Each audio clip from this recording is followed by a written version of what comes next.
மூதாட்டி ஒருவர் கொலை செய்யப்பட்டிருக்கிறார். அவரது வீட்டில் இருந்து 28 லட்சம் ரூபாய் பணம் கொள்ளையடிக்கப்பட்டிருக்கிறது. இதுகுறித்த கூடுதல் விவரங்களை வழங்குவதற்காக எமது செய்தியாளர் ஹேமலதா இணைப்பில் இருக்கிறார். வணக்கம் ஹேமலதா, முழு விவரங்களை பதிவு செய்யலாம். வணக்கம் ரூபி. தேனி நகர் பகுதியில் இருக்கிற பழைய போஸ்ட் ஆபீஸ் ஓடை தெரு பகுதியில பாத்தீங்கன்னா ராதா என்கிற 60 வயது மூதாட்டி வசிச்சுட்டு வராங்க. இவருக்கு திருமணம் முடிந்து கணவரை பிறந்து கடந்த 35 ஆண்டுகளாக தனியாக வசிச்சுட்டு வராங்க. இவங்களுக்கு குழந்தை இல்லாததுனால தனது சகோதரர் வீட்டு அருகிலே இருக்கக்கூடிய சகோதரனுடைய சொந்தமான செக்கு எண்ணெய் கடையில பாத்தீங்கன்னா பணிபுரிஞ்சுட்டு வராங்க. இந்நிலையில பாத்தீங்கன்னா இன்று அதிகாலையில பாத்தீங்கன்னா மூதாட்டி ரத்த வெள்ளத்தில் கொலை செய்யப்பட்டு இருப்பதாக காவல்துறையினருக்கு வந்த தகவலின் அடிப்படையில் சம்பவ இடத்திற்கு வந்த போலீசார் விசாரணை நடத்தி வருகின்றனர். இந்த கொலை பார்த்தீங்கன்னா அதிகாலை 3 மணி அளவில் நடந்திருக்கலாம் அப்படின்னு சொல்லப்படுகிறது.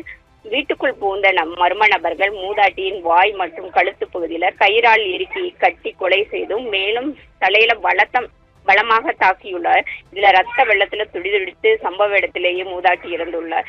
தற்பொழுது பாத்தீங்கன்னா இந்த கொலை நடந்த இடத்திற்கு தேனி மாவட்ட கண்காணிப்பாளர் பாத்தீங்கன்னா பிரவீன் கௌதம் நேரில் சந்தித்து கொலை குறித்து விசாரணை நடத்தினார். மேலும் பாத்தீங்கன்னா அந்த பகுதியில் இருக்கக்கூடிய CCTV காட்சிகளையும் ஆய்வு செய்து வருகிறார்.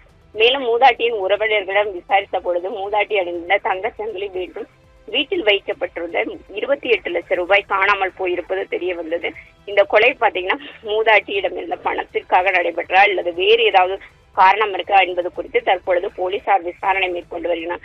அதிகாலையிலேயே தேனி நகர் மைய பகுதியில கொலை சம்பவம் பாத்தீங்கன்னா அந்த பகுதியில ஒரு பெரும் பரபரப்பை ஏற்படுத்தி சொல்லலாம். ரூபி, விரிவான விவரங்களை வழங்கியமைக்கு நன்றி ஹேமலதா.